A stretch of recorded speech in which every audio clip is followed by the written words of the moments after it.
Hi, I'm Mr. Shell Dollar. You can just call me Shell, and this is part 4 of my aquarium journey. Today we have quite a big jump in the setup process of this tank, as well as some few updates of things have been going on. I'm sorry that this has kind of been delayed. That's just because until today, there's not been much just going on. So let's start talking about what has happened since the last video. So the first thing that you may have noticed that is different is this right here. We have an aerator system. Nothing too crazy there, just a simple aerator system. Um, One thing I'll have to do is figure out how to better hide this air tube.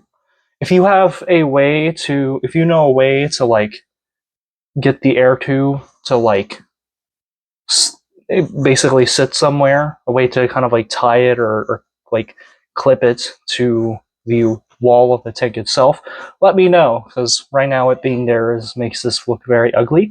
But I just put it in there now because the water is fairly slow moving. The filter itself doesn't move the water too much. So the top of it was getting very stagnant and was very nasty at the top of the tank. So I decided to put the aerator system in there to get the water moving a bit. That way filtration was also better, so particles in the middle of the water would also get sucked up.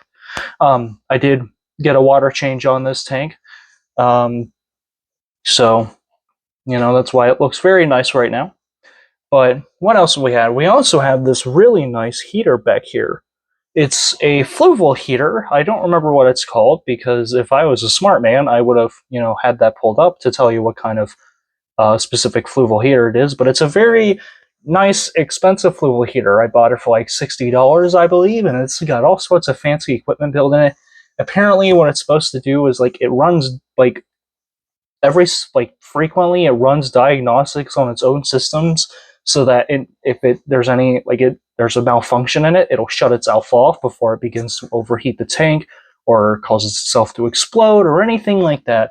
So that's really nice. Has a really nice system to get the temperature set. Like, it actually has an LED screen rather than like you twisting something to get it to to point it towards a certain number, with a lot of the cheaper heaters. So that's very nice. And from the looks of it, it's heating it properly. It's keeping it around 77, 78, which is where I want it. So that's very nice. Um, Outside of that, not too big changes.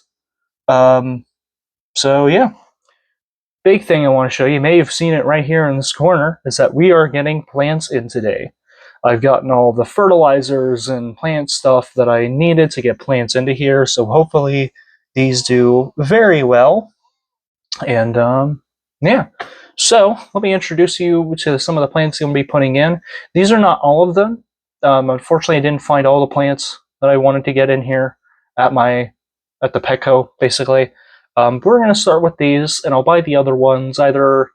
Maybe I'll buy them online or something like that. I have yet to decide, but we're just going to focus on these right now. So the ones I have, first one is a Java moss here, Microsorum terapus, obviously. Anubias barteri or Anubias nana here.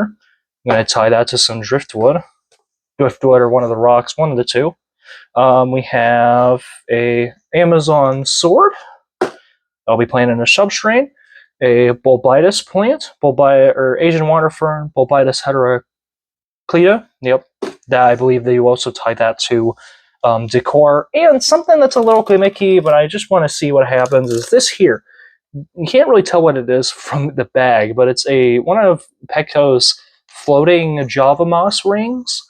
This one specifically has some Java fern also tied into it. I didn't really want to get one that had Java fern tied into it, since I already have Java fern, but the rest of them looked basically dead. This was the only one that had some green on it. So we're going to put in there and see what happens. I don't know if much is going to come out of it. It may just make a mess, but maybe it'll grow and it'll look neat. So yeah. So what I'm going to do first is I'm going to get these clean, because I need to clean off these plants. And then once they're clean, we'll go ahead and plant them in the tank. We'll start with the plants that go into the substrate first, because once we get to the Bulbitis and Anubias, I need to get I'm going to be tying them with fishing line. I need to kind of prepare myself for that for a little bit. So, yeah, let's start the process. Once you see me again, the plants will be clean. All right. So I've cleaned off the plants that are going to go into the substrates. We're going to go ahead and put those in. So first, let's start with the Amazon sword right here. We're going to go ahead and plant this one somewhere into the back of the tank. Back in the tank, but somewhere I'll still be able to see him. Let's go ahead. That's a good spot.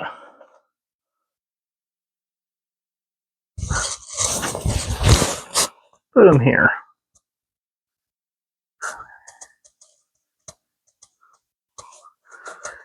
There we go.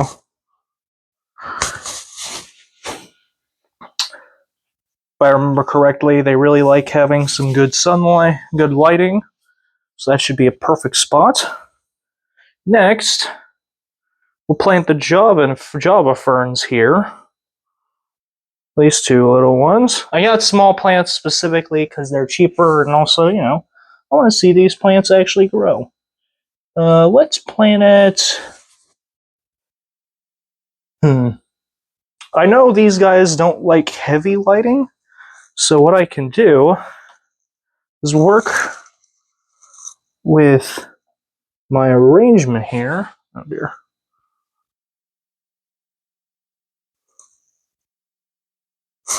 Let's see. Put them into the shadow of this piece of wood.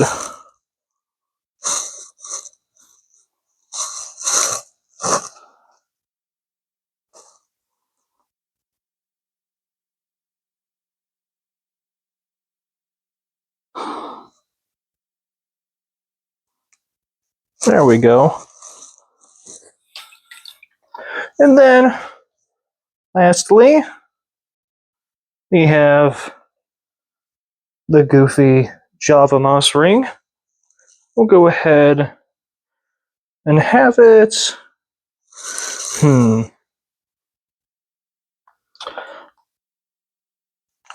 Let's put this thing. Put it here. Looks like I need to bury the rock itself just a little bit. The way it doesn't move. Kind of wanted to put it over here, that way I could cover up some of this stuff over here. Oh Lord, my long hair has gotten into the tank water. That's not fun. Actually, what I could do.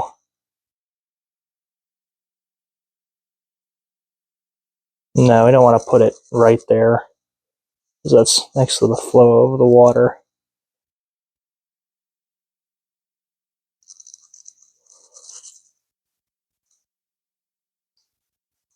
That's better.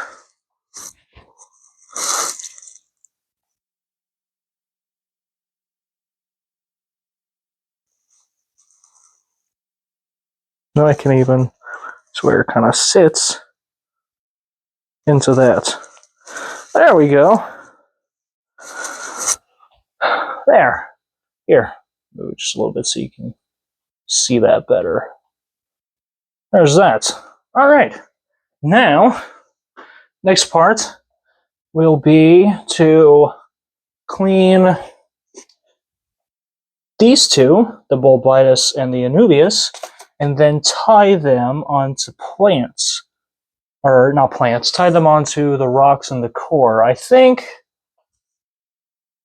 I'll figure out where I'm going to tie them once I get them cleaned.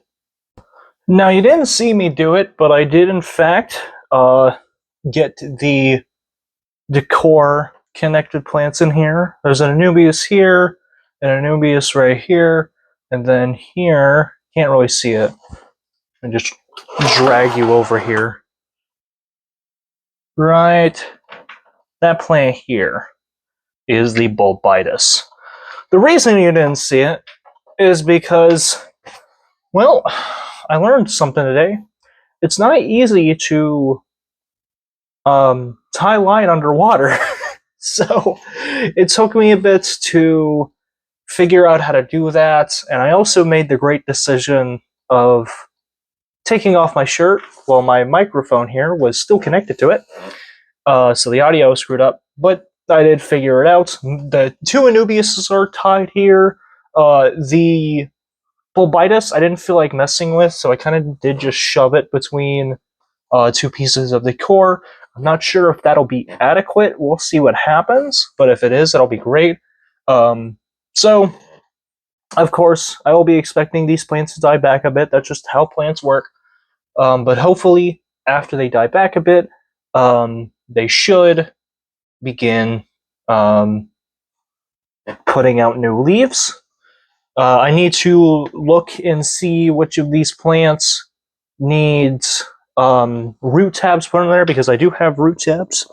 I bought some. This has 60 of them here, so that'll last me a while, since it's not like I'm going to have a billion plants. So once I figure out which one of these, because I do remember that I learned before, but I forgot. It's been months since I did my plant research. So I'm going to look. It's probably mainly just going to be the Java Fern and Amazon swords, obviously, but I want to see which ones actually need it before I just go planting root tabs in there. But that is really about it for this. Next, so I'm going to let these settle. I'm going to get some more plants throughout this time. So this is today is actually my birthday, funny enough, April 4th of 2025. I am 19 years old now. So May 4th, which is Star Wars Day, I think, but I don't really care. But May 4th,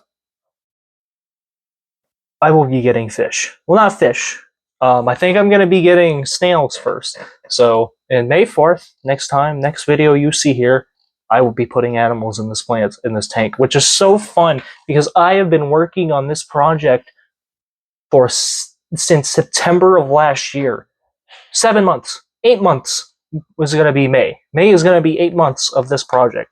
I am so excited after 8 months of slowly saving up money and then buying everything that finally this is going to be turned into a successful tropical aquarium. I'm so excited. I can't wait to show y'all. I hope these plants do well. I'm going to keep a close eye on them. This fluval light that I have on here, I can turn down brightness if I need to. So yeah, like right now, it's only this bright just because for the video. Once this video is over, this light will be turned off. It has an automatic system, so yeah, and it's going to be so much fun. I really hope these plants do well. And yeah, thank you so much for watching. Like I said, next video should be fish, or animals at least, snails at bare minimum. And then, yeah. Thank you for watching. I appreciate it. If you have any advice, go ahead and put it down. And yeah, I'll see you next month.